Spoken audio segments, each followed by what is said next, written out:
Muy buenas noches, Dios los bendiga, los saludo en el nombre de nuestro Señor y Salvador Jesucristo. Hoy desde Medellín, 28 de julio del 2021.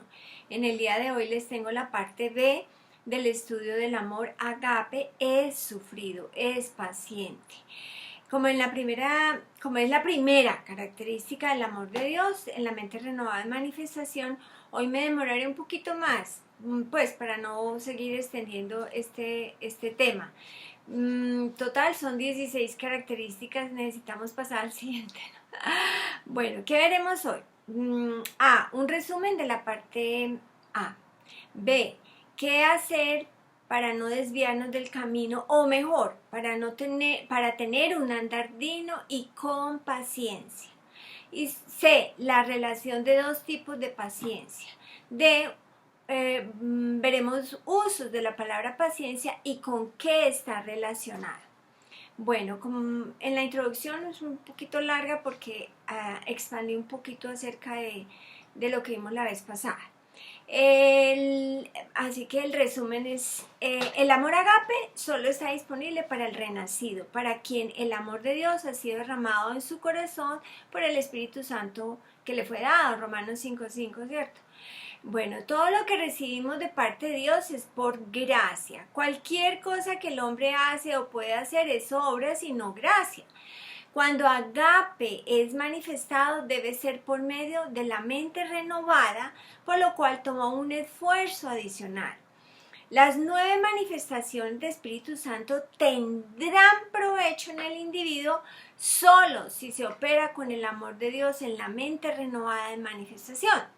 Bueno, allí vimos a dos hombres respetuosos de Dios, dos hermosos varones de Dios, que operaron Espíritu Santo, Noé y Moisés, que por su parada firme, por su andar digno, lograron la paciencia de Dios para sus vidas. Noé recibió la bendición y la liberación de Dios sobre su generación. Gracias a Noé se pudo cuidar la línea sanguínea del futuro Redentor, Jesucristo. Bueno, el otro varón que vimos fue Moisés. Era el hombre más manso que había sobre la tierra y por medio de él trajo la liberación de la esclavitud a toda una nación, no solo al salir de Egipto atravesando el Mar Rojo, sino también al recibir la instrucción de Dios por medio de los 10 mandamientos. Allí vemos la paciencia de Dios y también que la paciencia tiene su límite. En Éxodo 34:10, y él contestó: he aquí, yo hago pacto, está hablando Dios, delante de todo tu pueblo. Haré maravillas que no han sido hechas en toda la tierra, ni en nación alguna, y verá todo el pueblo en medio del cual estás tú, la obra de Jehová, porque será cosa tremenda la que yo haré contigo. ¿Sí ve? Por Moisés, por un hombre que creía. A pesar de ser tan tercos y rebeldes, dice que Dios haría maravillas. ¿Pero por qué? Porque un solo hombre quería creer la palabra de Dios, quien por medio de Moisés los llevaría a la tierra prometida, la tierra salieron de la esclavitud y iban para la libertad. Y eso es lo que Dios quiere, que uno se adhiera a la palabra para que lo conozca por experiencia propia, lo deguste y sea su discípulo y viva la libertad en Cristo. Bueno, nosotros todos queremos las promesas de Dios, ver la realidad de nuestras vidas. Hay más de 900. Si yo me mantengo firme, las veré. Hablando de Moisés y de lo que aconteció allá, vamos a 1 Corintios 10, versículo 11 y 12. Y todas estas cosas les acontecieron como ejemplo y están escritas para amonestarnos, a nosotros, a quienes han alcanzado los fines de los siglos. Así que el que piense estar firme, mire que no caiga. Tiene uno que estar alerta. El contexto del 10 al 1 se habla de las 7 cosas que Dios no quiere que ignoremos. De que como Dios cuidó, eso es una cosa que Dios quiere que yo conozca muy bien. Que nosotros, tú y yo, como Dios cuidó al pueblo de Israel, cómo algunos no quisieron cambiar, solamente entraron la tribu de Josué y Caleb. Ellos sí querían y la siguiente generación no entraron en la tierra prometida los necios. Entonces entonces nos hace una lista ahí en en 10:1, una lista de las cosas que el pueblo de Israel tuvo a su favor, pero también nos enseña los errores. Dios no nos está tapando nada, Él nos está mostrando. En el versículo 5 y 6, pero de los más de ellos no se agradó Dios, por lo cual quedaron postrados en el desierto.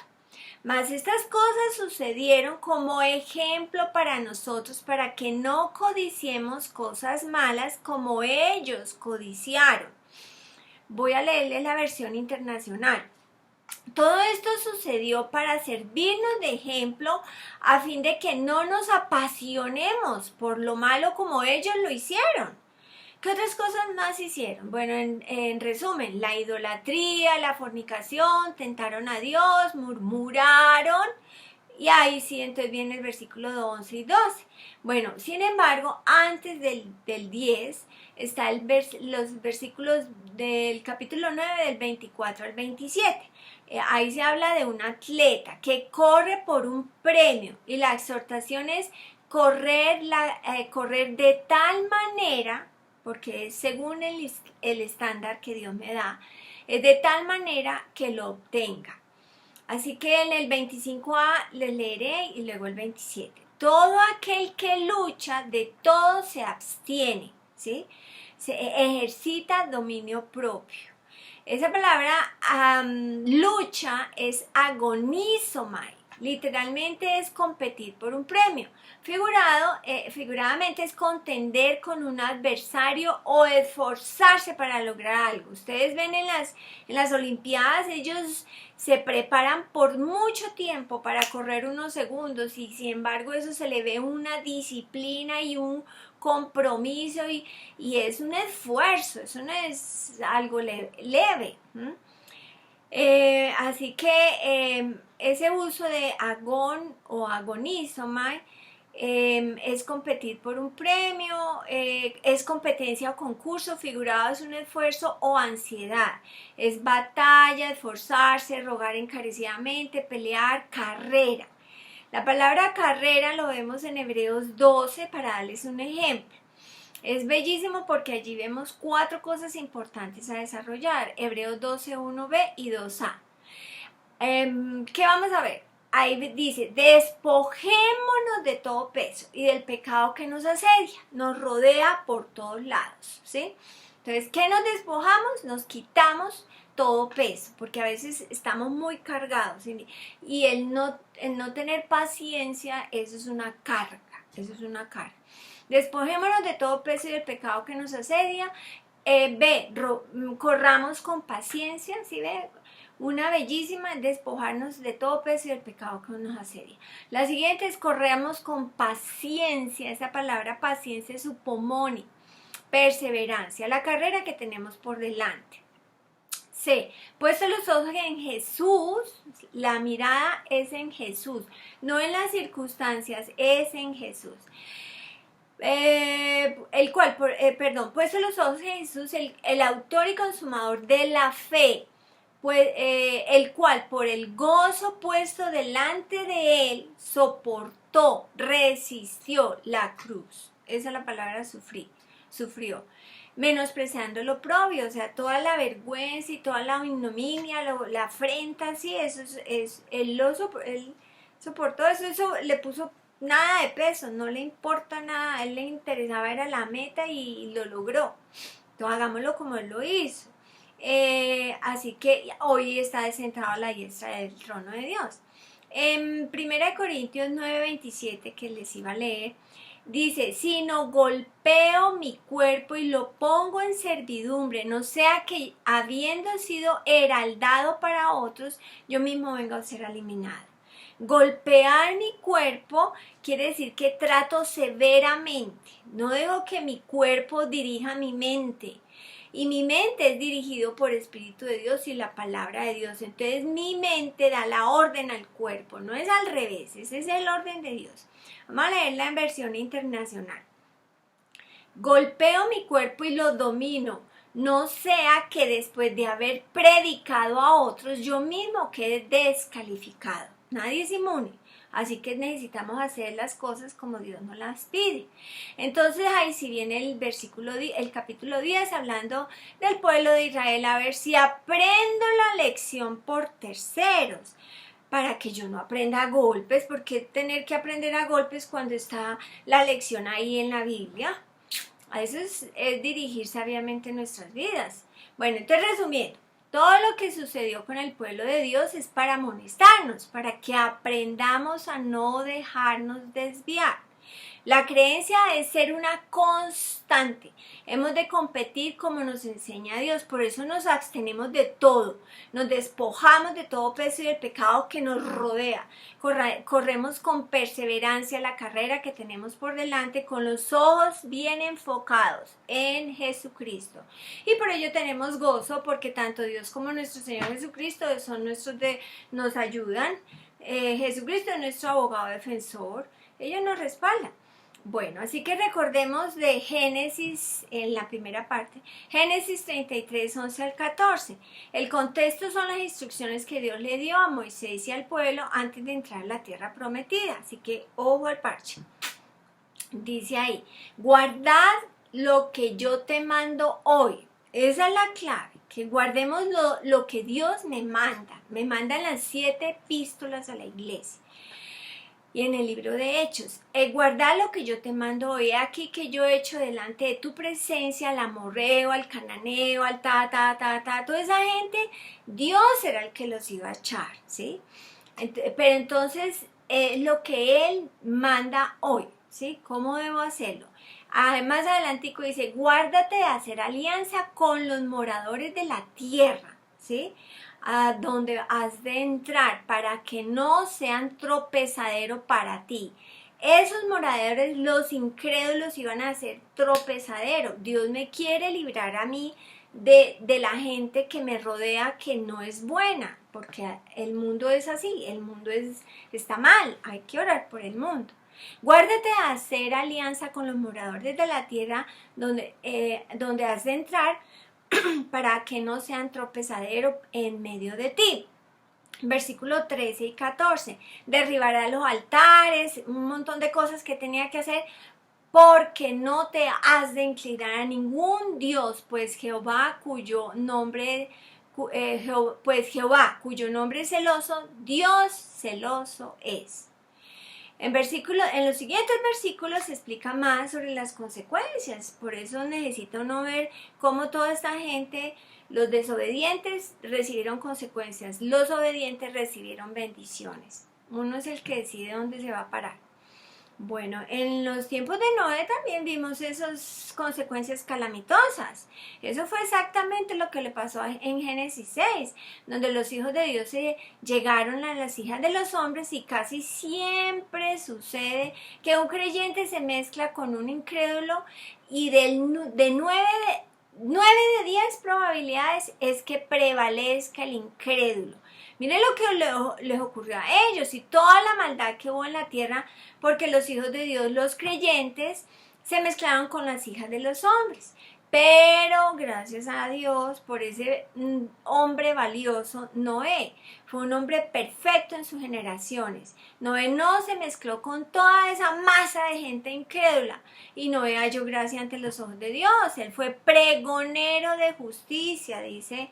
Pregonero es un heraldo, un predicador. 2 Pedro 2:5, pueden mirar luego. ¿Qué más hizo él? Caminaba con Dios, o sea, su andar era recto, ¿sí? A pesar de toda la maldad que lo rodeaba. Él se despojaba de todo peso y del pecado que lo asedia. ¡Qué chévere! Esa misma recomendación le dio a Moisés para que destruyera el pueblo de Dios.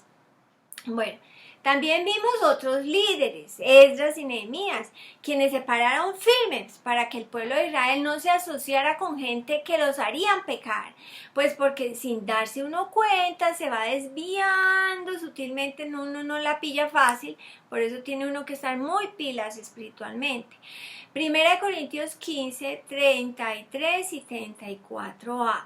No erréis, las malas conversaciones corrompen las buenas costumbres, velad debidamente, sed sobrios y no continuaréis en el pecado, eso es lo que quiere decir la figura. Bueno, de todos modos, esa palabra velar, ¿sí? Es levántese, es levantarse del estupor, del adormecimiento, porque uno sin darse cuenta no solo se desvía, sino que se va quedando dormido. Dice, y no pequéis. En el griego dice, no seáis engañados. Corrompen a las costumbres buenas las compañías malas. Volved a la sensatez como es justo y no sigáis pecando. Resumiendo, evitar las malas asociaciones porque sutilmente podemos desviarnos. Y siendo sobrios, agarre su mente, ponga la palabra ahí y actúe de ella. ¿Sí? Siendo sobrios y no continuaréis en el pecado. ¿Qué es esa palabra corromper? Es destruir, ¿sí? Llevando así a un estado peor. Ojo pues. Por ejemplo, esa palabra corromper la vemos en Efesios 4, 22 al 24. Y eso está dirigido directamente a nosotros. Tenemos que estar alertas con esto. En cuanto a la pasada manera de vivir, despojados, ¿sí? Esa palabra es desechar, dejar, ¿sí? Póngalo lejos, sepárese. Despojados del viejo hombre, o sea, de la vieja naturaleza, la manera de como andábamos antes, nada, ¿sí? ¿Y qué dice?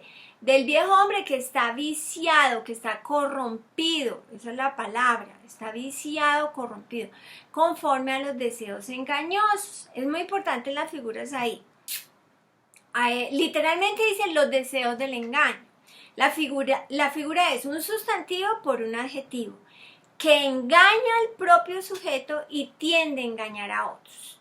En el versículo 24 tenemos otra figura, en la justicia y santidad de la verdad.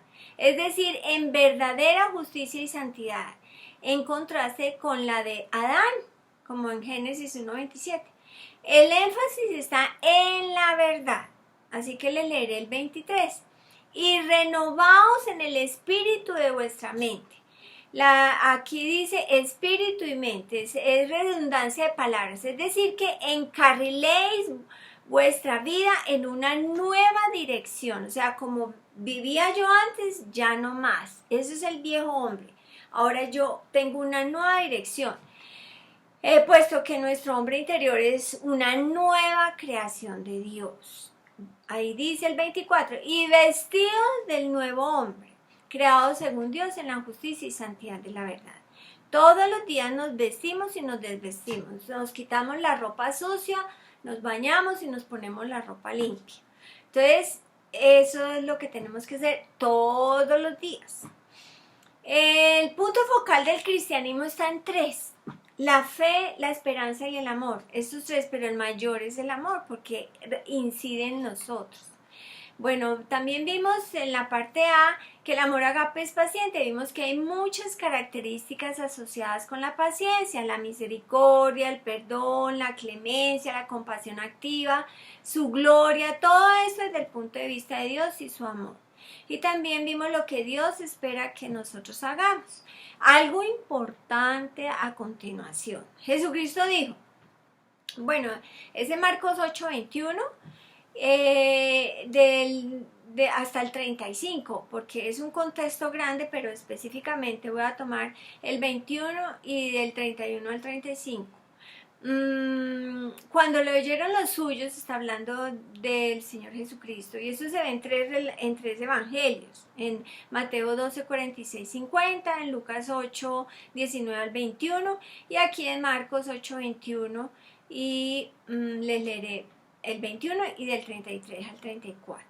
Cuando lo oyeron los suyos, está hablando Jesucristo, su madre y sus hermanos vinieron para prenderle, en griego para echarle mano, para hacerse cargo de él, porque decían está fuera de sí, en el 35 y 34 y 35. Y mirando a los que estaban sentados alrededor, en Mateo 12, 49 dice, hacia sus discípulos, los discípulos son los disciplinados, ¿cierto? Mirando a los que estaban sentados a su alrededor de él, dijo, he aquí mi madre y mis hermanos, porque todo aquel que hace la voluntad de Dios, ese es mi hermano y mi hermana y mi madre. Allá ese contexto es grande, desde el 21 hasta el 35, y ahí se ve la conjunción copulativa y. Ocurre 11 veces, llamando la atención a cada una de los puntos señalados por esa conjunción. Esta figura de polisínteto lo expliqué en la primera parte de El amor agape, figuras. Bueno, también pueden ver en el libro de figuras de edición su estructura, porque todo esto es una explicación hermosísima al ver las estructuras, porque uno ve la oposición, aún de su propia familia. Aquí vemos que creer es hacer la voluntad de Dios, ¿sí? No es suficiente conocerla, porque yo me la puedo memorizar de principio a fin. No, es hacerla. No siendo oidor olvidadizo, sino hacedor de la obra. Pues vamos a tener oposición. Y Dios no nos lo esconde, más bien nos muestra cómo responder ante la oposición. La palabra de Dios es disciplina, ¿cierto? Entonces somos disciplinados a la Biblia. Bueno, alguien que no fue disciplinado, un ejemplo de indisciplina. Primera de Samuel 2, del 22 al 25, del 29 al 34, ustedes pues lo pueden leer. Pero allí podemos observar la diferencia entre llamar la atención a los hijos y la falta de corrección y disciplina. Pues por dejar de hacer las cosas según la información bíblica, entonces nos pasamos a ser alcahuetas. Amar no es ser alcahueta, y eso lo vamos a ver en las otras características. Bueno, cuando uno es permisivo, alcahueta, entonces vienen las consecuencias. ¿Y quién quiere eso para uno o para su gente? Nadie. Bueno, entonces Elí era el sacerdote de Dios en ese entonces, y él dijo, él se quejó, Dios se quejó, has honrado a tus hijos más que a mí. Vea pues, que a veces hacemos nuestros hijos como nuestros dioses, o el trabajo, o el esposo, o el ego, o lo que sea. Primera de Samuel 3, el 11 al 12, ¿sí? Voy a leer. Y Jehová dijo a Samuel, imagínese un joven que hasta ahorita, un pelado, que estaba aprendiendo a oír la voz de Dios y a obedecerla, y con esta revelación que tenaz. He aquí, dijo Dios, yo haré, he aquí haré yo una cosa en Israel, que a quien la oyere le retiñirán los oídos. Aquel día yo cumpliré contra él todas las cosas que he dicho sobre su casa desde el principio hasta el fin. Y le mostraré que yo juzgaré su casa para siempre por la iniquidad que él sabe, porque sus hijos han blasfemado a Dios y él no los ha estorbado. Ojo al parche, porque papá y mamá son los que dirigen una casa, no dirigen sus hijos, ¿sí? Y el padre y la madre necesita aprender sobre este tema, estorbar. ¿Qué quiere decir eso?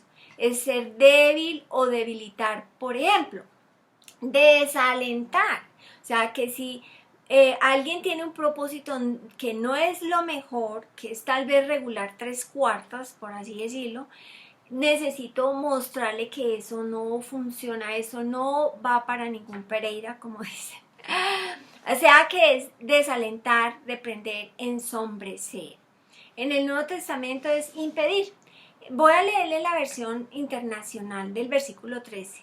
Ya le dije que por la maldad de sus hijos, eso también lo vimos en la primera parte, he condenado por la maldad de sus hijos. Ustedes pueden ver en el capítulo 2, del 12 al 17, y siguen leyendo y ahí ven muchas cosas. He condenado a su familia para siempre.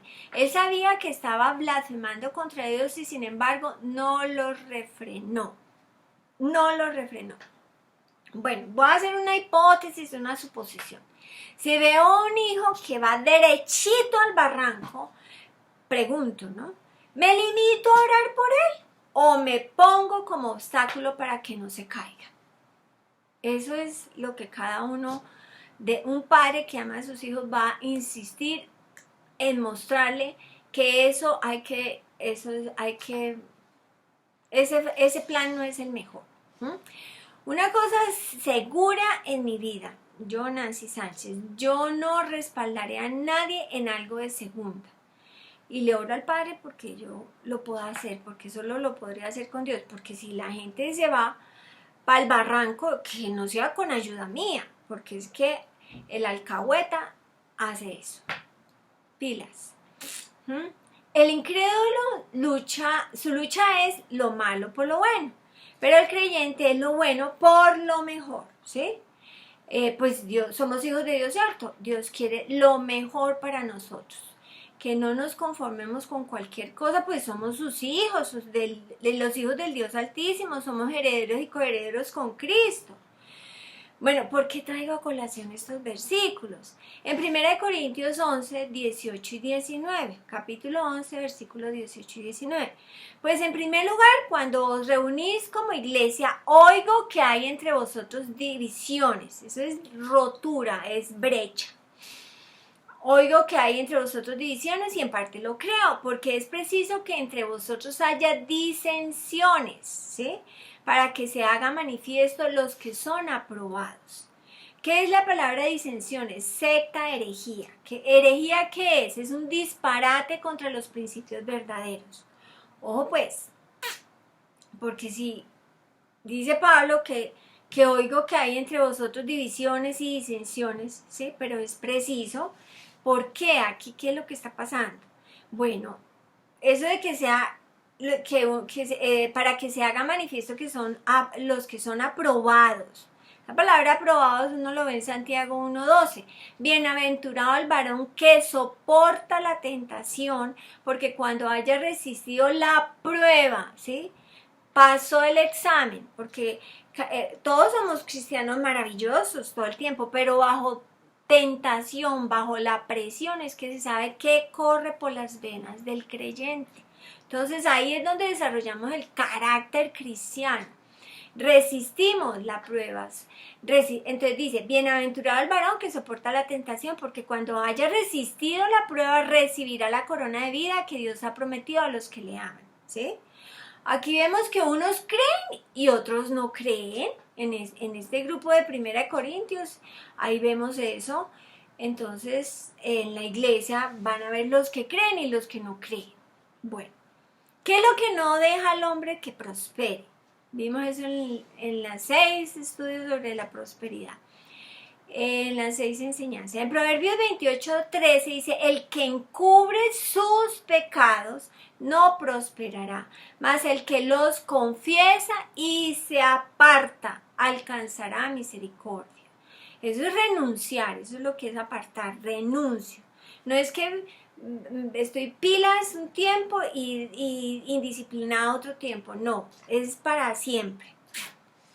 Bueno, en este estudio alcanzará misericordia. Hay un estudio de Viviendo Victoriosamente en la Misericordia y ahí aprendimos que ella está es para aquel que quiere andar con Dios.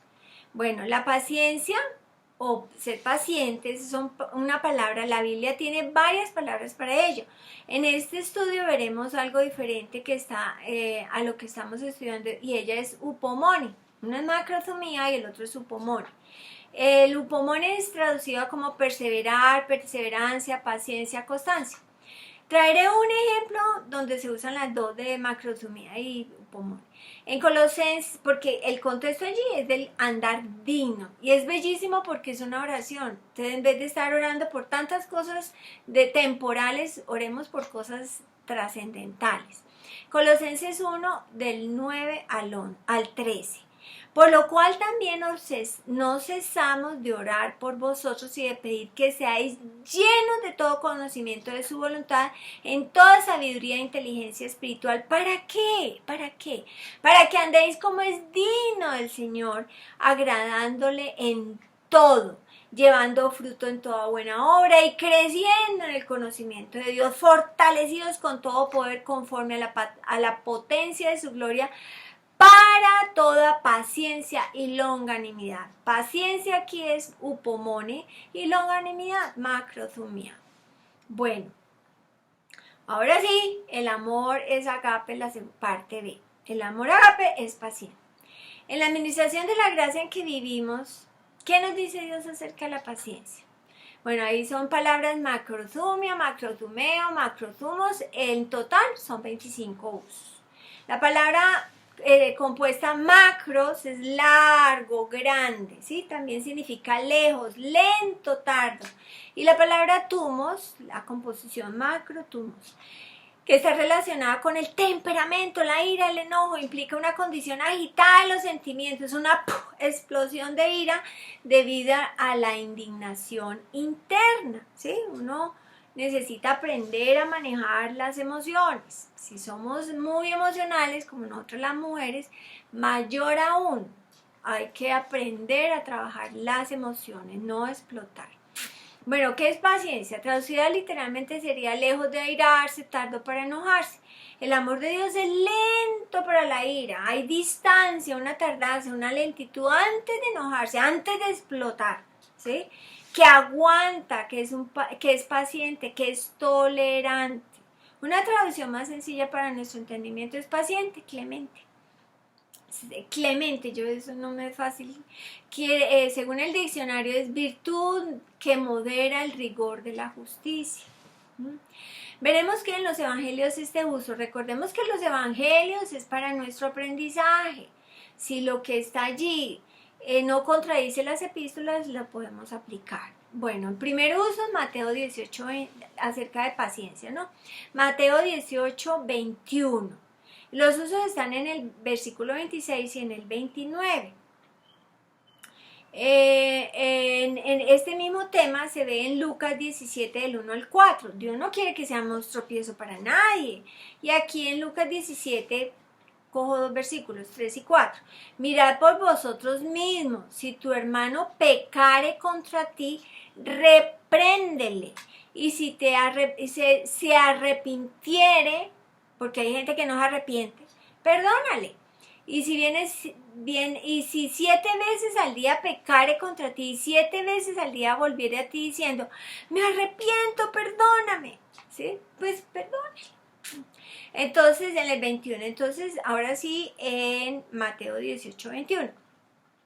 Antes estábamos en Lucas, ¿no? Entonces se le acercó, hablando Jesús, a Pedro y se acercó a Jesús Pedro y le dijo, Señor, ¿cuántas veces perdonaré a mi hermano que peque contra mí? Hasta 7. Jesús le dijo, no te digo hasta 7, sino hasta 70 veces 7. El interlineal en el pie de página dice, no es el tope, sino el símbolo siempre. En Colosenses 3:13, que lo veremos más adelantico, ahí lo vamos a recordarnos de este pedacito. Dice, entonces trae una semejanza, una símil. Por lo cual el reino de los cielos, hablando de Jesucristo, por lo cual el reino de los cielos es semejante a un rey que quiso hacer cuentas con sus siervos. Comenzando a hacer cuentas, le fue presentado uno que le debía 10,000 talentos. Esa es una suma fabulosa que nunca un esclavo podría pagar. En el 25 al 26. A este, como no pudo pagar, ordenó su señor venderle a su mujer e hijos y todo lo que tenía para que pagase la deuda. Entonces aquel siervo postrado le suplicaba diciendo, Señor, ten paciencia conmigo, yo te lo pagaré todo. En el 27. Y el señor de aquel siervo, movido a misericordia, le soltó y le perdonó la deuda. ¿Sí ven? Movido a misericordia, son cosas maravillosas. Eso es algo que es una virtud que necesitamos no estar juzgando, no estar juzgando, eso es la misericordia, retención del justo juicio merecido, ¿no? Le soltó. Pero saliendo aquel siervo, halló a uno de sus consiervos. ¿Qué es un consiervo? Es el servidor del mismo amo, ¿sí? O sea que son compañeros de trabajo, pero es bien interesante esa palabra consiervo. Luego les explico. Y este señor le debía 100 denarios, o sea, es el pago de un obrero en un día de trabajo. Y haciendo, porque lo retuvo, lo agarró, haciendo le ahogaba, diciendo, págame lo que me debes. Entonces su consiervo, postrándose a sus pies, le rogaba diciendo, ten paciencia conmigo y yo te lo pagaré todo. Mas él no quiso, sino que fue y le echó en la cárcel hasta que pagase la deuda. Viendo sus consiervos lo que pasaba, se entristecieron mucho y fueron y refirieron a su señor todo lo que había pasado. Entonces llamándole su señor le dijo, siervo malvado, toda aquella deuda te perdoné porque me rogaste. ¿No debías tú también tener misericordia de tu consiervo como yo tuve de ti? Sí, o sea, ¿cómo así? Bueno, aquí le está ayudando a aterrizar para que se dé cuenta el egoísmo tan bárbaro. En el 34 y 35, entonces su señor enojado lo entregó a los verdugos hasta que pagase todo lo que debía. ¿Qué? ¿Cómo? Luego no el rey era paciente. Es que la paciencia tiene su límite. Lo vimos allá en el Antiguo Testamento con Noé y con Moisés. En el 35, así también mi Padre Celestial hará con vosotros si no perdonáis de todo corazón cada uno a su hermano sus ofensas. Ojo pues ese versículo 35. Bueno, aquí observo dos cosas. Si lo que nos dirige son los sentimientos y las emociones, no vamos a tener sabiduría para actuar. Así que tenemos que aprender a ganar, que la palabra de Dios sea la que gane terreno en mi corazón. Que no es mi opinión, no es la opinión de nadie, no es ni lo que yo siento ni que lo que nada, es lo que Dios dice. Si Dios dice que seamos misericordiosos, que seamos pacientes. Y la otra parte que veo yo aquí en el versículo 35 no se aplica a nosotros, pues Dios en la persona de Jesucristo nos perdonó, Él solucionó en Jesucristo el problema del pecado, 2 Corintios 5, 21. Para Él no salvo, ha de arrepentirse y convertirse confesando y creyendo Romanos 10, 9, 10. Y para el ya renacido, arrepentirse y cambiar esa área que tiene chueca o débil, por así decirlo. Y lo vemos en primera de Juan 1 y capítulo 1 y 2. Allá lo compartí en el estudio de prosperidad en comunión con Dios. Pues uno como renacido puede tener áreas que no sean, en las cuales uno no se ha arrepentido. Uno puede estar siendo un mal ejemplo, aún llamándose cristiano, porque yo puedo ser fuerte en muchas áreas y algunas por ahí escondiditas. ¿Sabe qué? A Dios, ¿quién le esconde? En 2 Corintios 12, del 20 al 21, vamos a ver qué dice al respecto. Pablo, voy a leerles la versión internacional para que ustedes vayan comparando. Dice, en realidad me temo que cuando vaya a verlos no los encuentre como quisiera, ni ustedes me encuentren a mí como quisieran. Temo que hayan peleas, celos, arrebatos de ira, rivalidades, calumnias, chismes, insultos y alborotos. 8 cosas. Temo que al volver a visitarlos, mi Dios me humille delante de ustedes y que yo tenga que llorar por muchos que han pecado desde algún tiempo, pero no se han arrepentido de las impurezas, de la inmoralidad sexual y de los vicios a que se han entregado.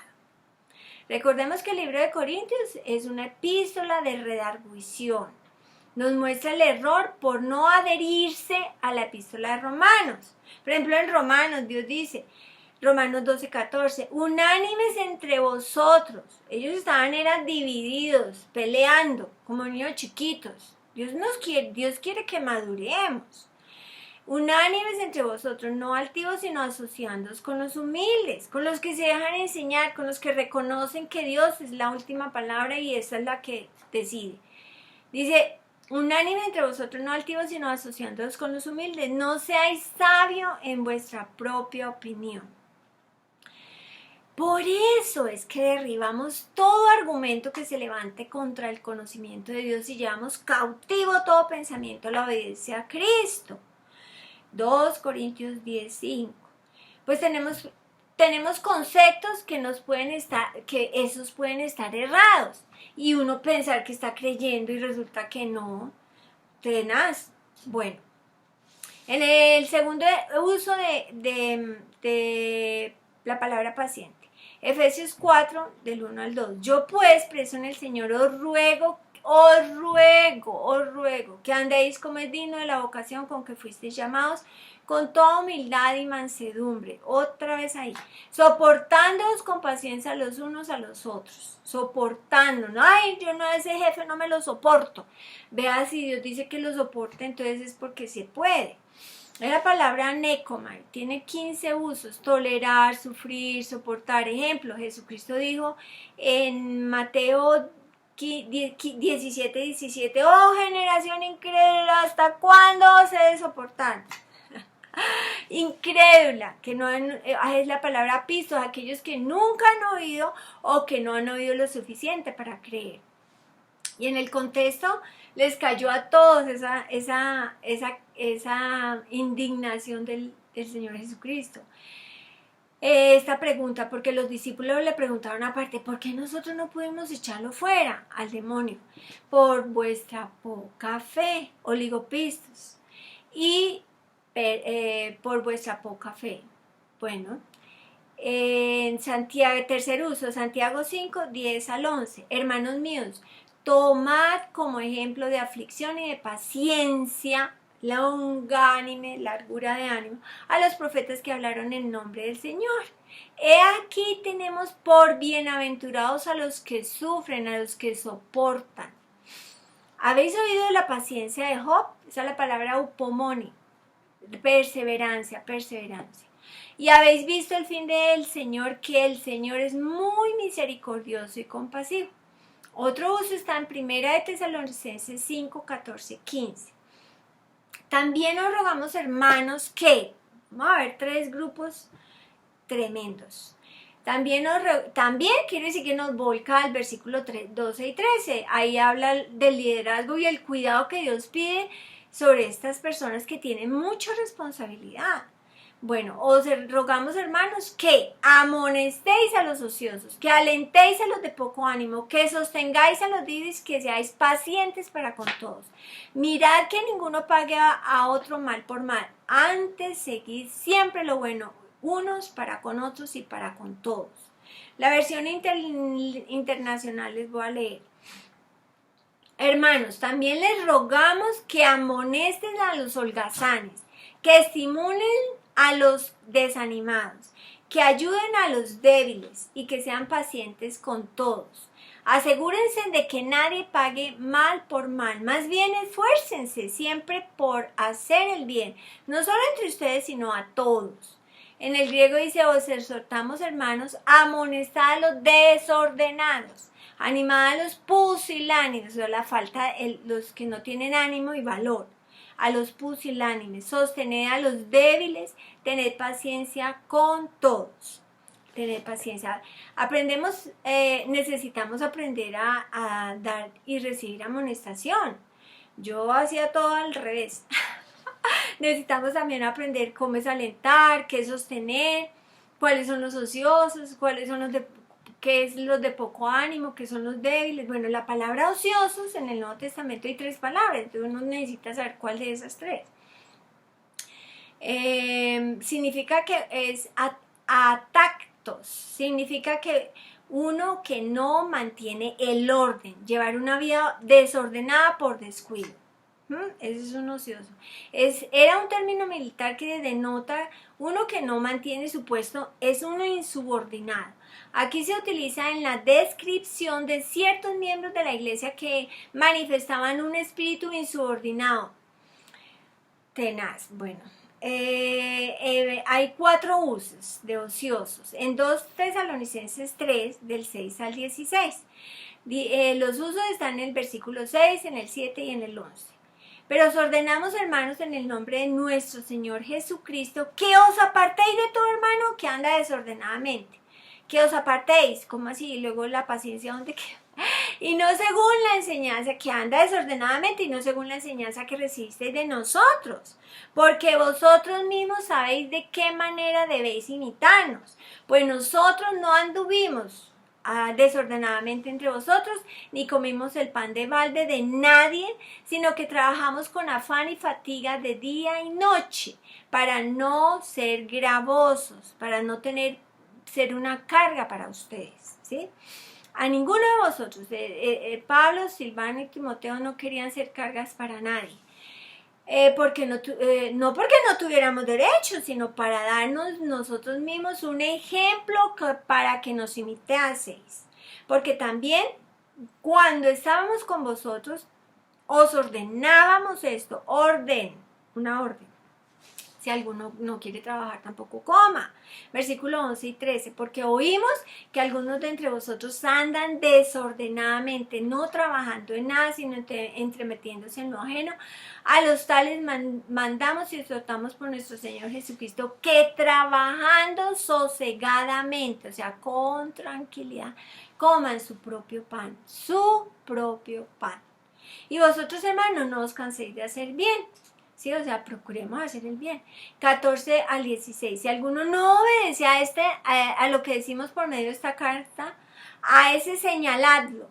Y no os juntéis, no se asocie con él para que se avergüence. El griego dice para que sea expuesto a vergüenza. 15. Mas no lo tengáis por enemigo, sino amonestadle como a hermano, y el mismo Señor de pasos, de siempre paz en toda manera. El Señor sea con todos vosotros. Entonces, primera cosa, amonestáis a los ociosos, como dice Romanos 15, 14, que estando llenos de bondad y de todo conocimiento. La bondad es la que guía al hombre al arrepentimiento. Bueno, a los de poco ánimo, esa palabra es de poco espíritu o cobarde. Yo era muy cobarde, por eso era tan mentirosa, porque el miedo me tocaba camuflar. Los de poco ánimo, que no se mantienen creyendo la palabra y cualquier situación los afecta, no creen en la justicia, etc. Bueno, ¿qué más dice? Que los alentemos. Esa es la palabra para caleo, consolar, rogar, exhortar, llamar, confortar, animar, amonestar. Que no nos desanimemos con ellos, ¿sí? En vez de bajarse uno al nivel de ellos, más bien lo subimos al nivel de la palabra.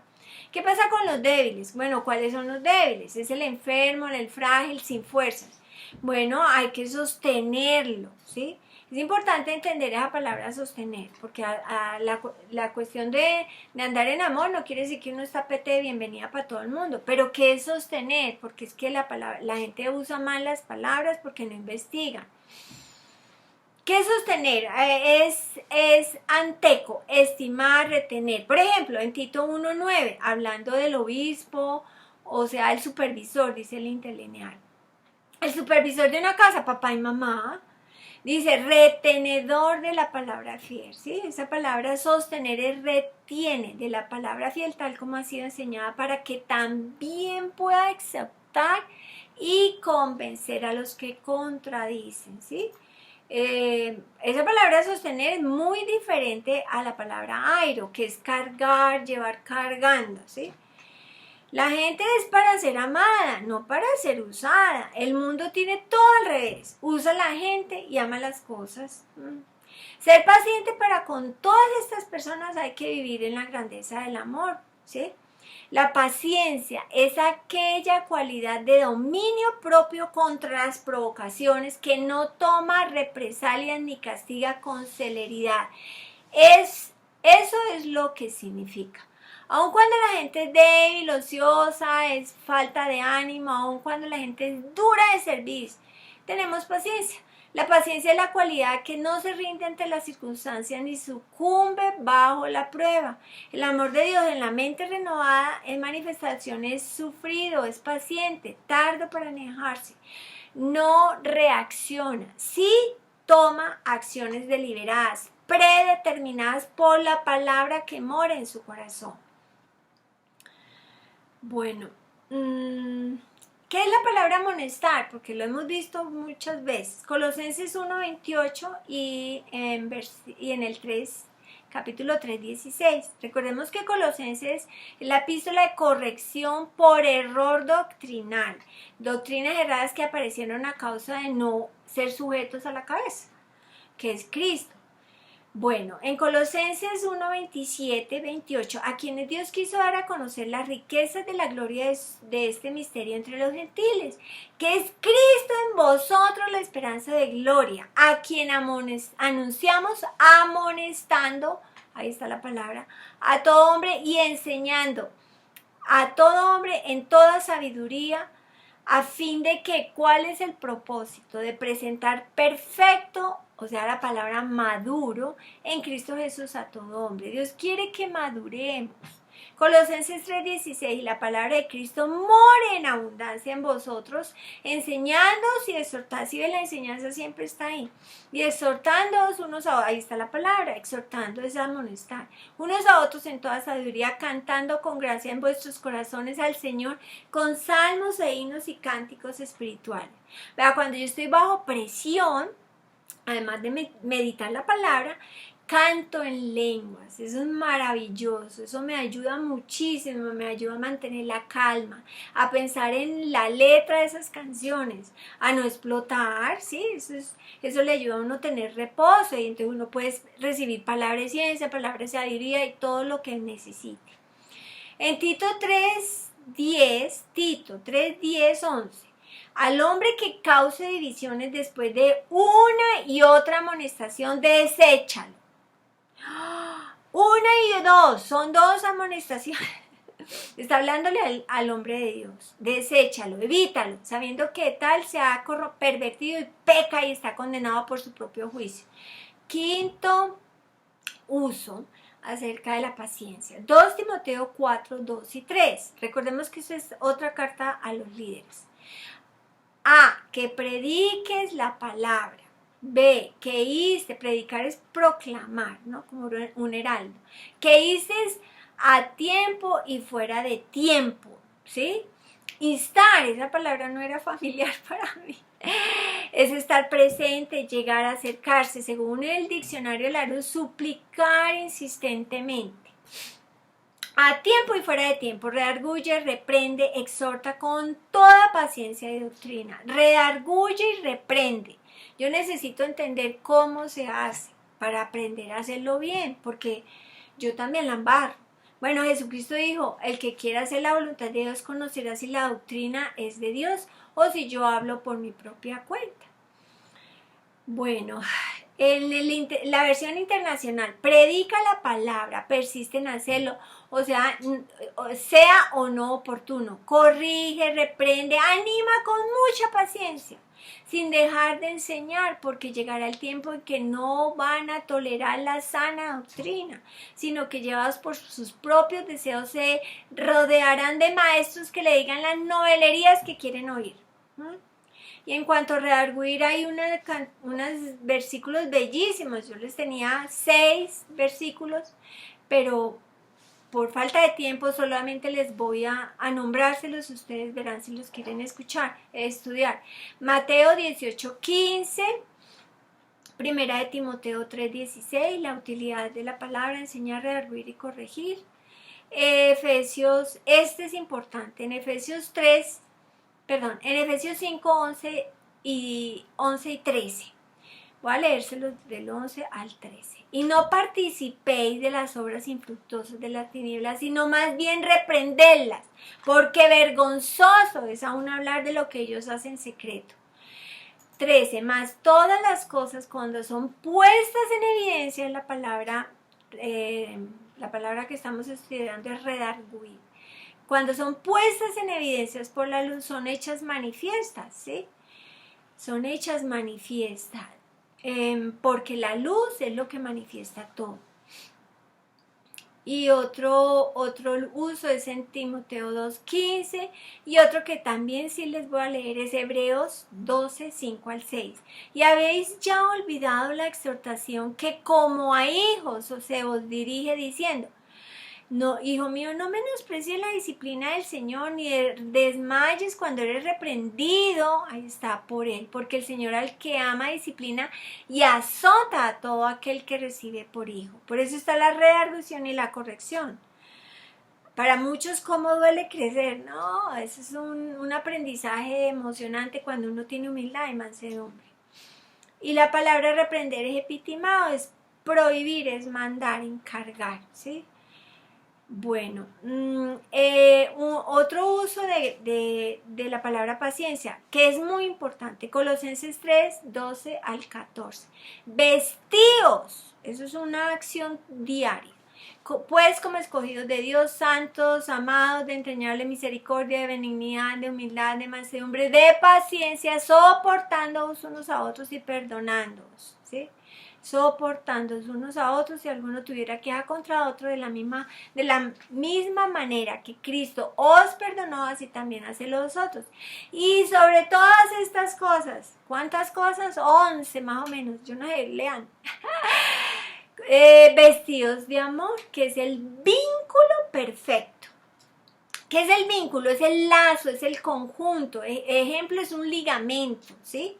Figurado es un principio unificador, es controla, ¿sí? Vínculo de perfección, dice en el pie de página del interlineal, es decir, el ligamento perfecto, ¿sí? Según el diccionario, vínculo es el cordón o ligamento que une los huesos. Si no tienen esos ligamentos, no se van a unir. Así que andar en amor es el amor es lo que une, ¿sí? Pero para eso necesitamos tener mucha paciencia, perdón y todas estas cosas. Gálatas 5:22-23. Después de hacer una lista negra en los versículos anteriores de la obra de la carne, el apóstol Pablo, por revelación divina, dice: mas el fruto del Espíritu es amor, gozo, paz, paciencia. Ustedes siguen leyendo, es bellísimo. ¿Queremos todos estos frutos? Claro, entonces andemos por el Espíritu y practiquemos el amor de Dios. Hoy vivimos en la inmediatez, para antier es tarde. Esto lo promueve el mundo, la tecnología y demás. Eso es un estrés. Aprendiendo sobre la paciencia, podemos vivir en paz, con gozo, sabiendo que el Padre es el que nos respalda. Romanos 8:28. Todas las cosas nos ayudan a bien a los que amamos a Dios. Si nos ocupamos de nuestra salvación con respeto y obediencia, entonces Dios producirá tanto el querer como el hacer por su buena voluntad. Entonces, ¿cuál estrés? Disfrutemos del presente y estemos en función del futuro seguro que Dios nos tiene con el retorno de Cristo. Pues la depresión o la frustración es un exceso del pasado.